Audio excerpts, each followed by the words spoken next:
Diamonds are sparkles. Diamonds are sparkles. Diamonds are sparkles. पहला question लिखिए, diamonds are sparkles due to the total internal reflection.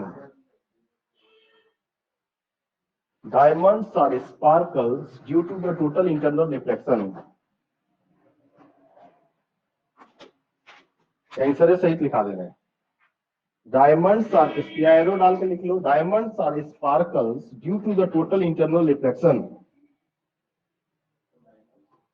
Diamonds are sparkles due to the total internal reflection.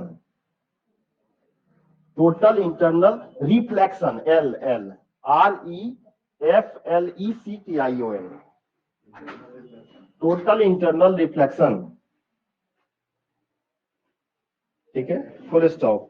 The refractive index, the refractive index, the refractive index of diamond is very high, very high, that is 2.4, that is 2.4.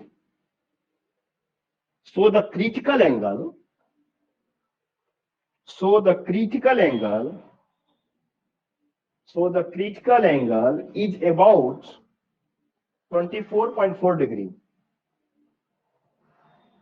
So the critical angle is about 24.4 degree. 24.4 degree. Full stop. Paragraph change करके लिखना. The diamonds are cut in such a manner. क्या लिखिएगा? The diamonds are cut in such a manner. The diamonds are cut in such a manner. Such a manner that angle of incidence, that angle of incidence must be greater than the critical angle, must be greater than the critical angle. है ना?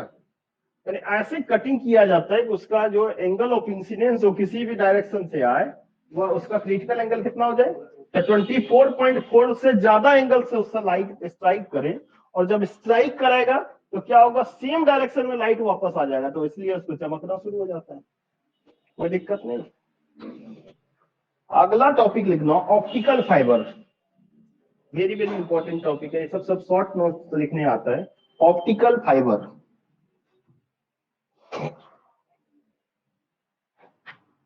Optical fibre, FIBRE. आज optical fibre के कारण ही इतने आदमी को mobile का connection दिया गया. अगर ऑप्टिकल फाइबर नहीं होता तो इतने आदमी को, सारे में से जितने आदमी हैं सबको कनेक्शन नहीं दे पाता. ये ऑप्टिकल फाइबर का ही देन है, जिसके वजह से मैक्सिमम आदमी को, जितना भी आदमी है उतने आदमी को कनेक्शन दिया गया. नहीं तो पहले लैंडलाइन का जमाना था, तो लैंडलाइन में क्या होता था कि हर घर के लिए स्पेशली वायर बैठाना पड़ता था.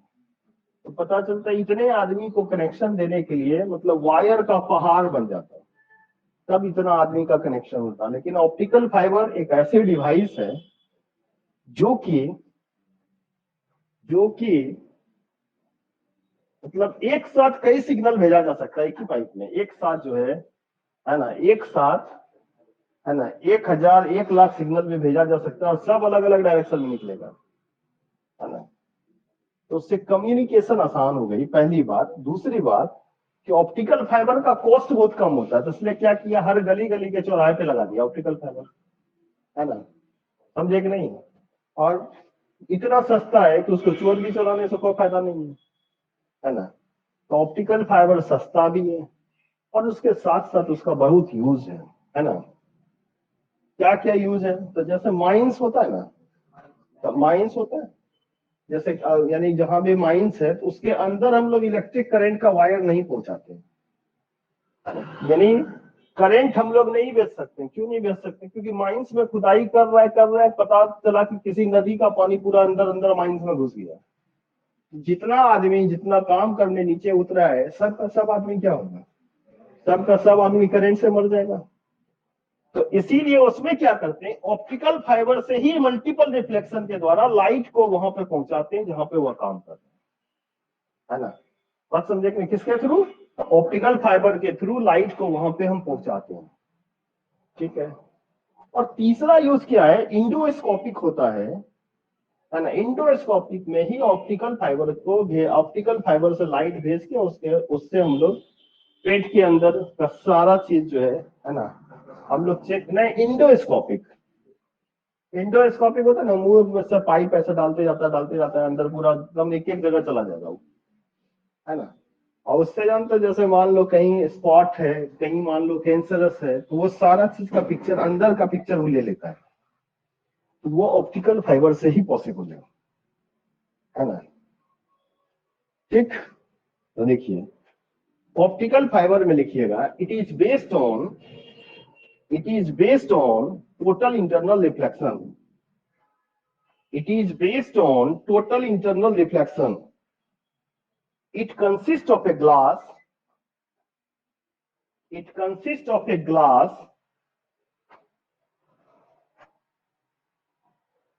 or quartz fiber. It consists of a glass or quartz fiber. Glass or quartz, Quartz, quartz fiber, having high refractive index. Having high refractive index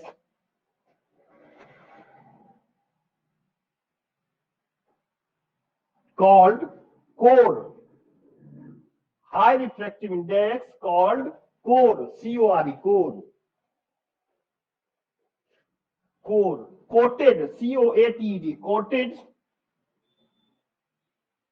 C-O-A-T-E-D, coated with low refractive index material, with low refractive index material called cladding. Low refractive index material called cladding. C-L-A-D-D-I-N-G, cladding.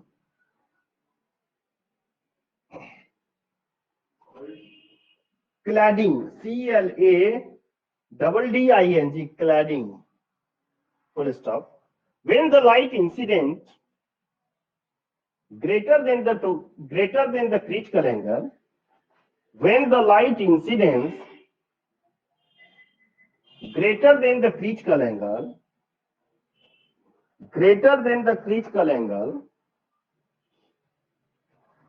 greater than the critical angle, total internal reflection takes place.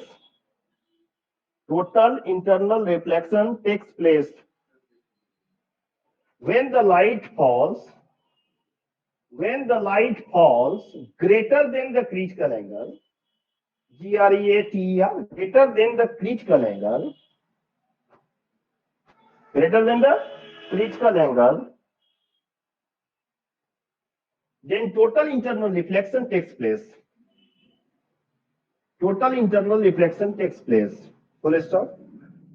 उसके बाद क्या करोगे, इसका uses लिख लो। Uses as a light pipe, पहला use लिखना। Uses, U S E S, uses, पहला यूज लिखना।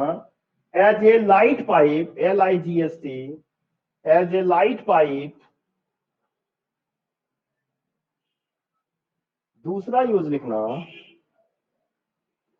In transmission of signal, in transmission of signal,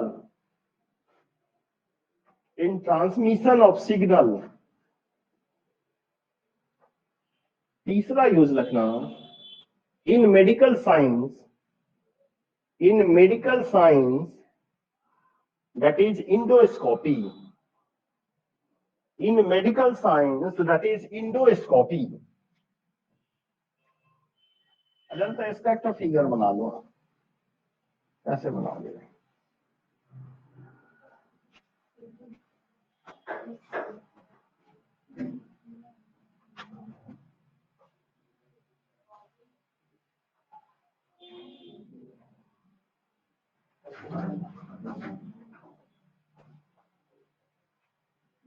कि दो मटेरियल होता है नहीं,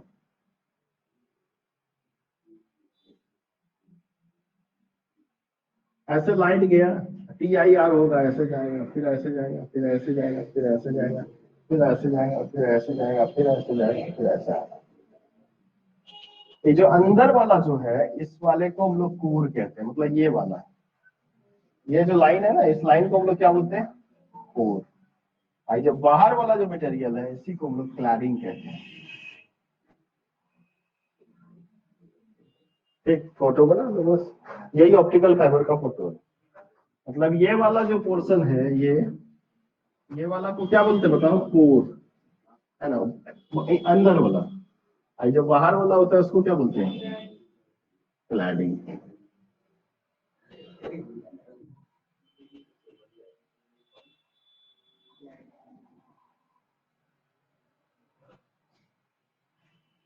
इसके बाद का टॉपिक लिखना मिराज।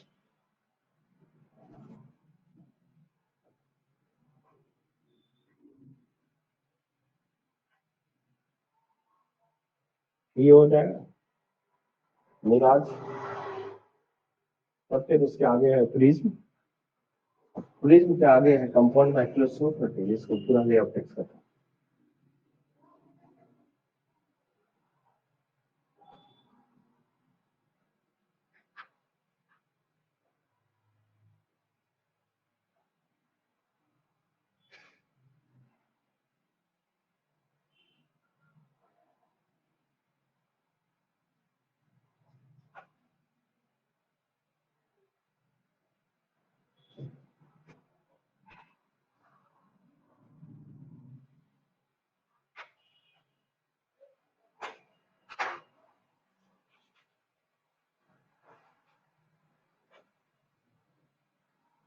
इसको लिख के अगला टॉपिक लिखना मिराज। मिराज बोले, it is an optical illusion, it is an optical illusion, ILLUSION। Illusion का मतलब क्या होता है, भ्रम। लगेगा है लेकिन नहीं है, इल्यूजन का मतलब भ्रम। It is an optical illusion which generally occurs in desert, which generally occurs in desert,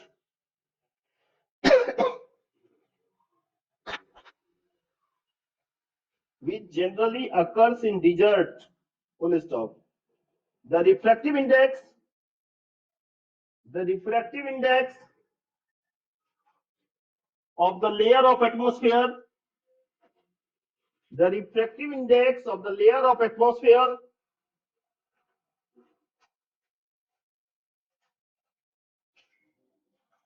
decreases towards the earth.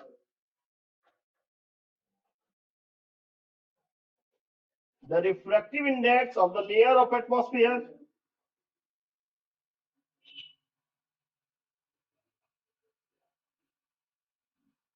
layer of the atmosphere जानते हो, यहाँ पे डिक्रीजेस टुवर्ड्स द अर्थ नहीं होगा, इंक्रीजेस टुवर्ड्स द अर्थ होगा। Increases करो उसको, increases towards the earth, increases towards the earth due to the temperature variation, due to the temperature variation, due to the temperature variation.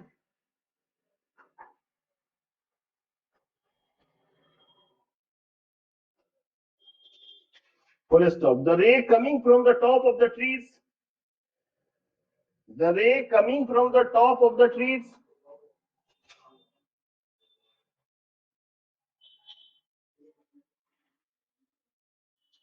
suffers refraction, suffers refraction, suffers refraction, and the angle of incidence increased for next layer, and the angle of refraction increased for next layer. increased for next layer at a particular point,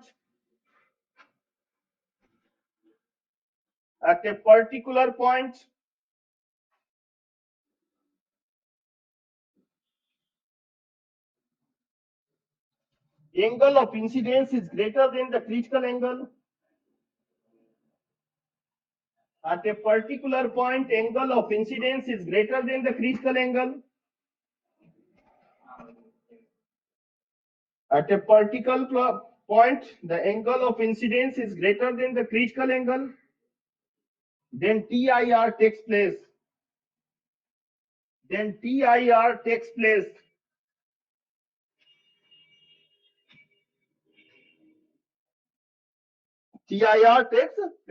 And inverted image of the trees.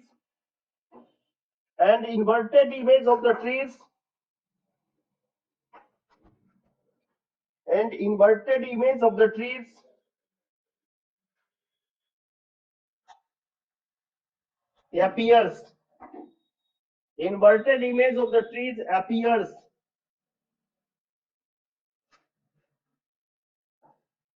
है ना? और वही inverted image जो appear होता है तो वही क्या होता है, वही पानी की तरह दिखता है। और हिरन जो है ना क्या करता है, दौड़ करके वहां गया, दौड़ के वहां गया, दौड़ के वहां गया, और इस तरह से वो दौड़ते दौड़ते अपना प्राण गंवा देता है। ठीक है, नेक्स्ट में लिखना looming, LOOMING, looming, looming, LOOMING, looming. Looming क्या है पता है? It is also based on, looming का मतलब सुनो क्या होता है, जैसे समुद्र में जहाज है ना, तो क्या होता है कि ना नीचे का पानी ठंडा होता है, तो ऊपर हो गया रेड, नीचे हो गया डेंसर, है ना? नहीं, तो होता क्या है कि जो जहाज है ना, वो जहाज का उल्टा इमेज पानी के अंदर दिखता है, और जो ऊपर में जहाज है वो नहीं दिखेगा, और उसका उल्टा इमेज कहाँ दिखता है? पानी के अंदर। तो जो दूर से जो दूसरा जहाज है वो यह देखता है कि जहाज डूब रहा है, क्योंकि उसका इमेज उल्टा इमेज बन जाता है जहाज, मतलब उसमें पानी के अंदर। तो दूर से दिखने वाले को लगता है कि जहाज डूब रही है, लेकिन जहाज डूबती नहीं। इमेज ऐसा दिखता है जिसके वजह से क्या पैदा होता है? इल्यूजन। क्या पैदा होता है? इल्यूजन, भ्रम पैदा होता है, तो लगता है जहाज मेरी डूब रही है ना? आदमी लोग जो नाव वाला है वो लोग दौड़ के वहां गया, देखा नहीं, जहाज तो ऊपर ही दिखता है। जैसे आप ट्रीज के पास पहुंचते हैं तो आपको लगेगा ये तो शैडो है, लेकिन दूर से देखेगा तो पानी दिखेगा। तो लूमिंग में क्या लिखना? It is also based on total internal reflection. It is also based on total internal reflection in the cold region. ये कौन सा रीजन में होता है बताओ? कोल्ड रीजन में।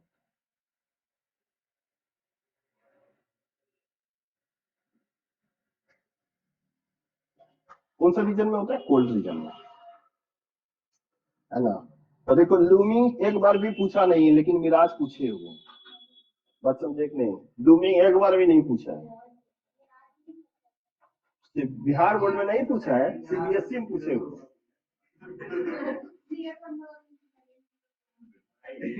मेरा मामला नहीं पूछा है, क्या बोले, बिहार बोर्ड का 5 साल से ना फिक्स क्वेश्चन है। देखो ई मेरा R1 मान लिए, ये नॉर्मल है, क्या ये नॉर्मल, इसको हम लोग लिखते हैं P, इसको लिखते हैं Q, इस पॉइंट को, इसको लिखते हैं R, इसको लिखते हैं S, इसी को पीछे प्रोड्यूस करते हैं, इस पॉइंट को क्या बोलते हैं? K। ये जो एंगल जो बना, ये कौन सा रे है बताओ? ये कौन सा रे है? Incident ray. ये कौन सा रे है? रिफ्रैक्टेड रे। नहीं, इसका नाम तो रिफ्रैक्टेड नहीं होना चाहिए, इसका नाम होना चाहिए इमर्जेंट रे।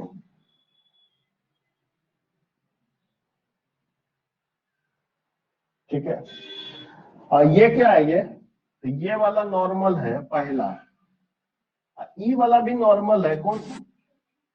नॉर्मल दूसरा है, दो ठो नॉर्मल है। तो देखो ये रेडर है, रेडर से डेंसर में जाएगा तो किसके तरफ बेंड करेगा? तो देखो ये रे ऐसे जा रहा था, ऐसे बेंड किया, अब फिर है यहाँ आओ, ये डेंसर है ये, डेंसर से रेडर में जाएगा, किधर जाएगा? Away from the normal. तो देख लो ये सीधा ऐसे जा रहा था, ये रे देख रहे हो ऐसे जा रहा था, अवे फ्रॉम द नॉर्मल, तो नॉर्मल से दूर भागेगा, थोड़ा और टर्न करके ऐसे चला गया। तो ये जो एंगल है, ई एंगल को ई कहते हैं, एंगल ऑफ इमरजेंस। ये R1 है और ई वाला कितना हुआ? R2 है ना? और ई जो एंगल जो बन रहा है, इस एंगल को डेल्टा कहते हैं। क्या बोलते हैं? डेल्टा। मतलब ऐसे करके ऐसे कर देना, 8 लिख के उधर वाला मिटा देना, नहीं नहीं, इसको डेल्टा का मतलब इसको बोलते हैं एंगल ऑफ डेविएशन।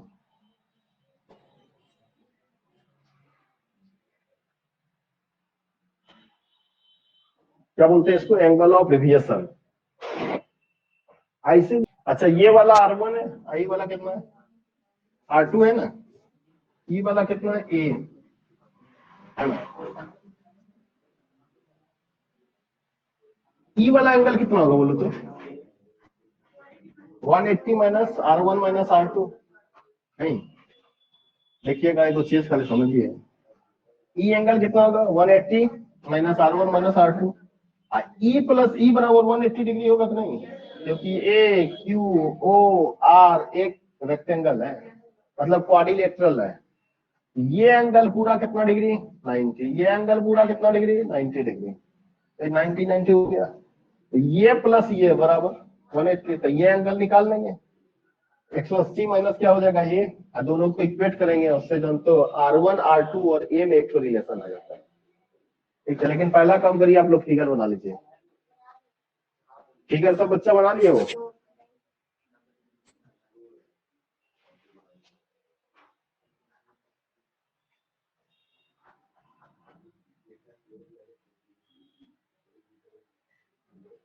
सबसे पहले तो फर्स्ट ही टर्म में लग रहा था बाप रे बाप इतना सिलेबस है कैसे खत्म हो गया।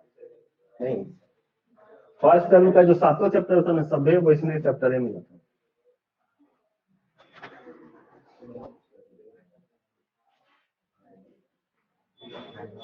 ऐसे भी जब छठ पहले भी जब मान लो फोटो बना लिया, देखो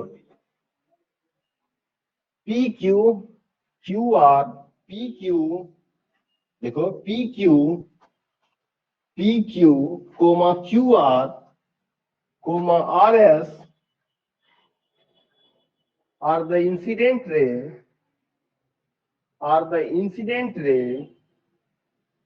comma refracted ray and emergent ray.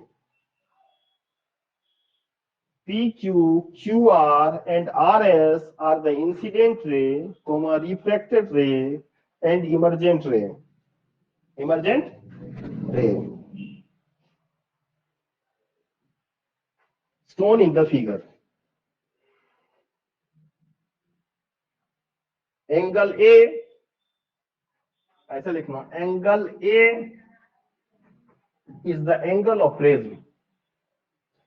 Angle A is the angle of rays and delta be the angle of deviation. And delta be the angle of deviation. फिर उसके आगे आओ, एंगल ऑफ डेविएशन है क्या? Angle of deviation को किससे denote करते हैं? डेल्टा से। तो लिखिए,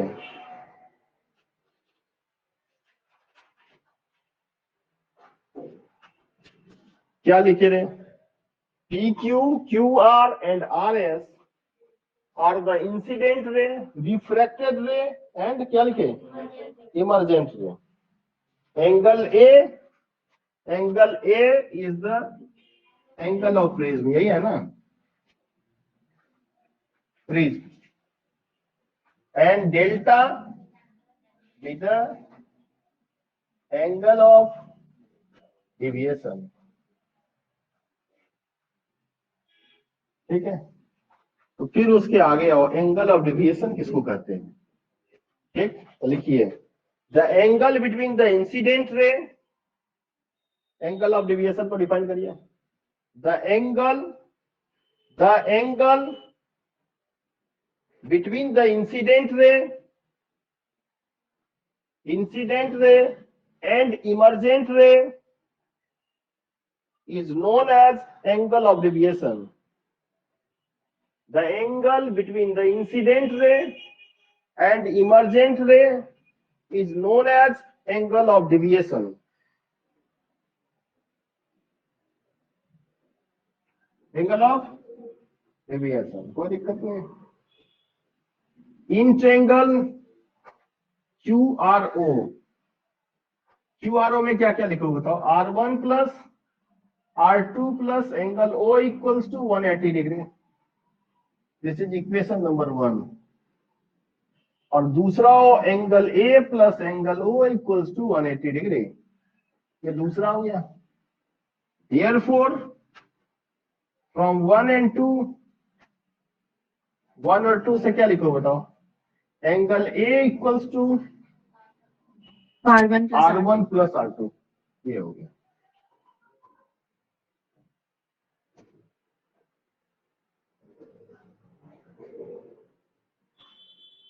R1 प्लस R2, कोई दिक्कत नहीं. लिख लिया यहां तक दोनों चीज. इसको तीसरा इक्वेशन लिख लो. अब तीसरा के बाद क्या करोगे, इसको रखो ले.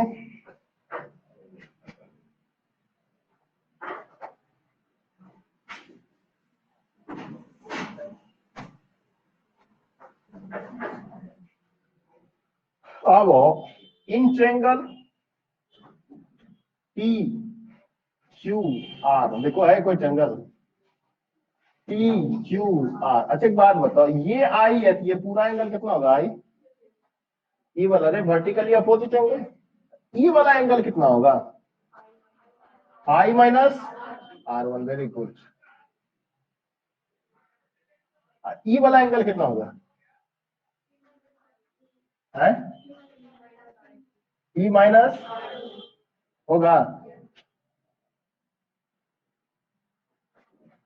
The sum of two interior angle of a triangle equals to exterior angle. पढ़े हो तो देखो लिखते हैं. I minus R1 plus E minus R2 delta हो गया. फिर इससे आगे बढ़ो. I प्लस E अब minus R1 plus R2 bracket में ले लिए इज इक्वल्स टू क्या हो गया डेल्टा. कोई दिक्कत नहीं, ये तो लिख चुके हो. तो फिर क्या लिखेंगे. I plus E minus A is equals to. इसको इक्वेशन 4 कहता हूं, लिख लो पहले.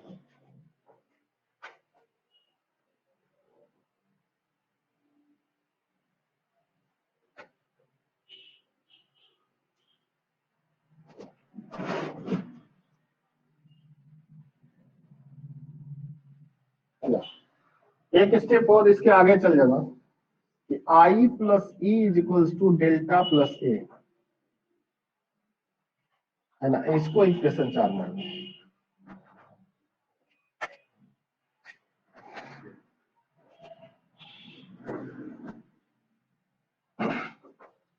अब देखो तू खुद से सोचो. ए जो है ना, ए मेरा कांस्टेंट है. क्या कांस्टेंट है. और ई भी मेरा कांस्टेंट होगा. क्या कांस्टेंट होगा. तो आई पे डिपेंड करेगा, इस पे डिपेंड करेगा. तो अगर आई मेरा बढ़ेगा तो ए का वैल्यू क्या होगा, बढ़ता चला जाएगा. सॉरी, ये तो मेरा कांस्टेंट है. जो प्रिज्म तुमको हम निकाल के दिए उसका एंगल क्या है, फिक्स है. तो आई अगर बढ़ेगा तो क्या बढ़ेगा, डेल्टा बढ़ेगा. तो सबसे पहला हो कि इसका जो ग्राफ है, बहुत बहुत इंपॉर्टेंट टॉपिक है बोर्ड के लिए, समझ लो है ना.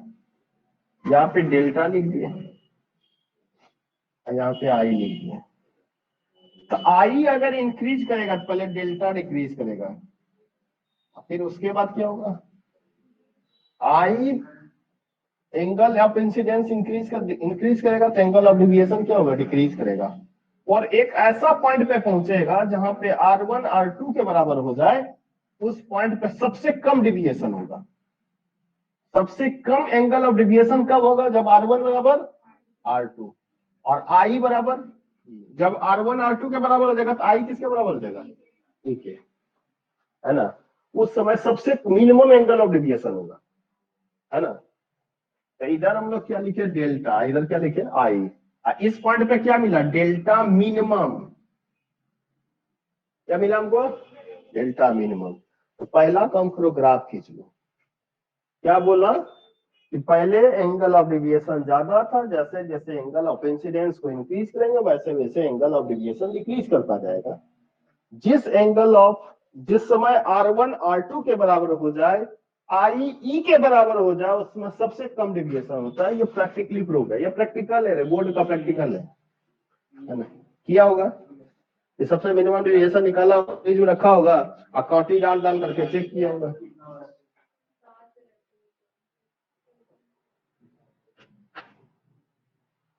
जैसे ही बात हो गया तब तो आई निकल गया, आर भी निकल गया, नहीं निकला,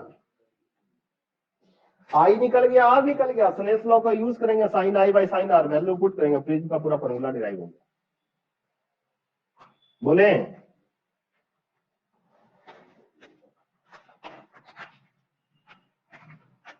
when I gradually increases, when I gradually increases,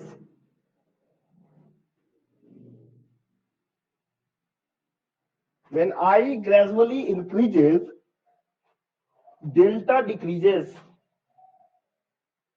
and becomes minimum।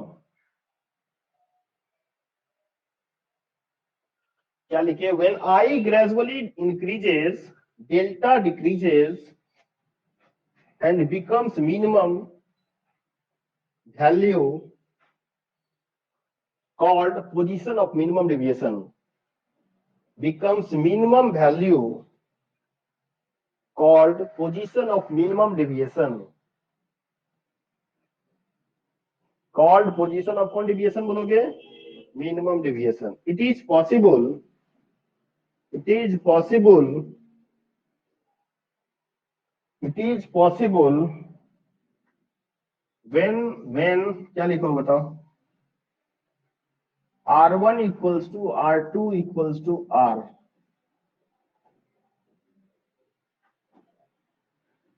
let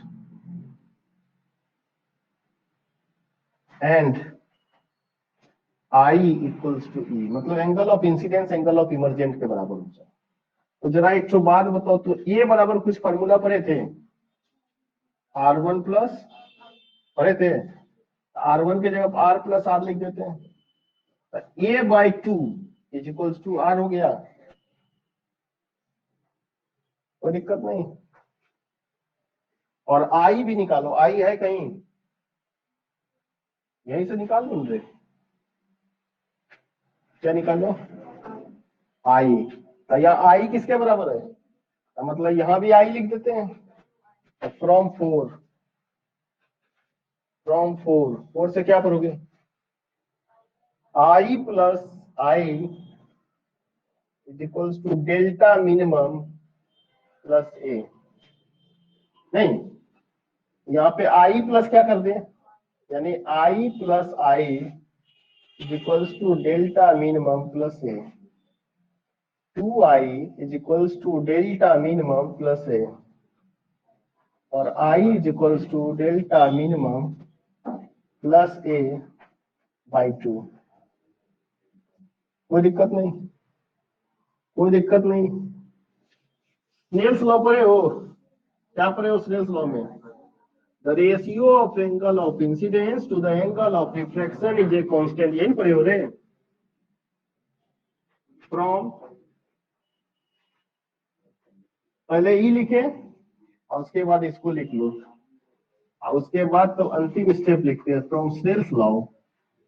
Snell's law में क्या पढ़ेंगे, N equals to sine I by sine R, और साइन आई के जगह पे क्या लिखोगे, sine delta minimum plus A by two divided by sine R, R बराबर, यही फॉर्मूला को बोलता है प्रूव करिए। जब जब प्रिज्म पूछता है यही फॉर्मूला प्रूव करके आता है।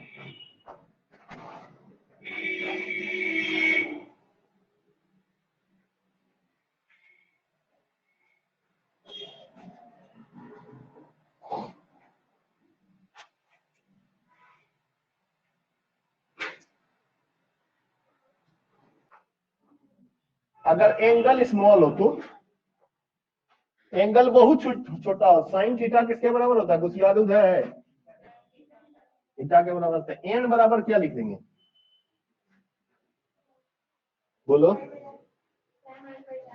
स्मॉल एंगल ऑफ प्रिज्म, काहे हम 10 में लेके जाएंगे रे, साइन दोनों से हटाओ ना, delta minimum plus A by ना, अरे बाय टू कैंसिल हो जाएगा, N into A is equals to delta minimum, नहीं तो लिख दो रे, नहीं तो तुम लोग मेरा फिर सर खाओगे, 2 से 2 कैंसिल कर दिए, तो N A is equals to delta minimum plus A, कोई दिक्कत नहीं है। अब N minus 1 into A is equals to delta minimum,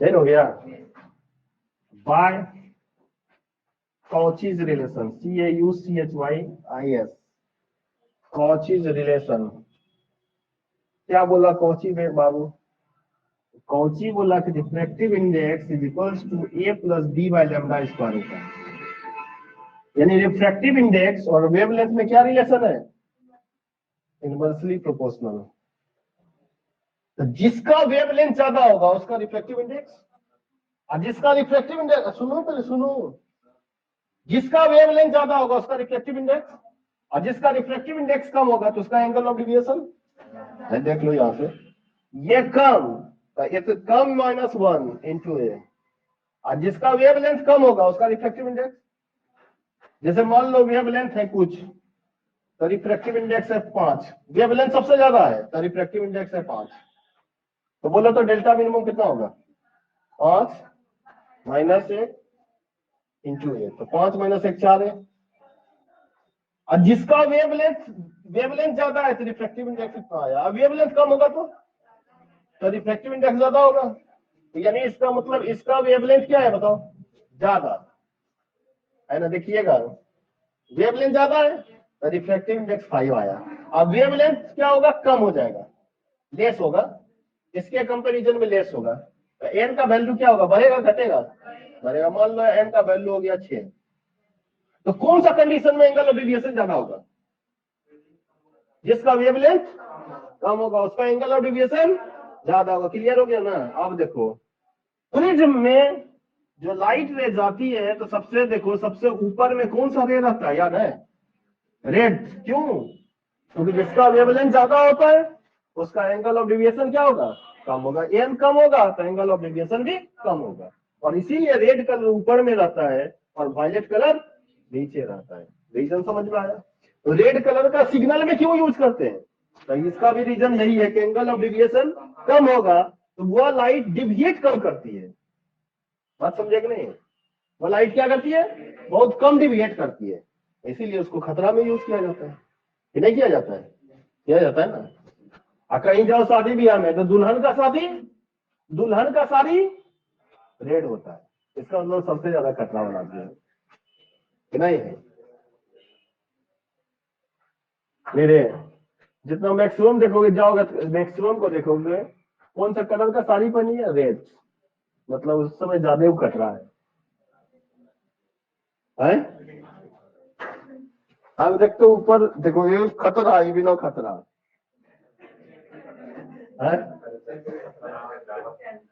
ये वाला फिर अंतिम में तनी को खतरा है, अब वहां तो पूरे रेड है, मतलब पूरे खतरे का निशानी है, यहां तक लिख लिए, अब जब लिखे तब हम लोग क्या लिखेंगे, सो बताओ, किसका वेवलेंथ ज्यादा होता है, तो किसका वेवलेंथ ज्यादा होता है, वायलेट का वेवलेंथ रेड से कम होता है, तो जब वेवलेंथ कम होगा तो रिफ्लेक्टिव इंडेक्स ज्यादा होगा, और जिसका रिफ्लेक्टिव इंडेक्स ज्यादा होगा उसका एंगल ऑफ डेविएशन ज्यादा होगा, इसीलिए वायलेट कलर का सबसे ज्यादा एंगल ऑफ डेविएशन होता है in comparison to red colour,